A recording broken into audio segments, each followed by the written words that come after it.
Sometimes on Instagram, you'll be chatting with an Instagram AI chat, and if you want to create groups of Instagram AI chats, you can do that. In this video, I'll be telling you about how to create a group with Instagram AI chats. For this, open the Instagram application. After that, down here you can see the message button. Click on this message button. When you click on that, here you can see every chat. In that, AI chat will also be there.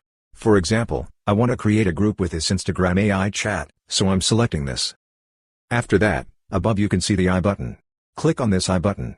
When you click on that, here you can see create an AI group chat. Click on this. When you click on that, here you can see some suggestions. For example, I'm selecting this person. Now 2 AI chats are added. If you want, you can add more AI chats. So I'm selecting one more person, and after that, here you can see create group chat. Click on this. Now 3 AI chats are added.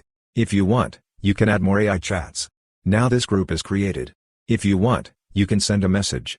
Now if you send a message, you'll get replies from AI chats. Here you can see the reply. And if you want to add more AI chat to this, above you can see the group name. Click on that, and here you can see members. Click on that, and here you can see a button like this.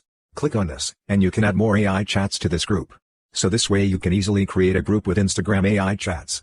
Hope this video was helpful for you. If you find it helpful, consider subscribing. See you in the next video.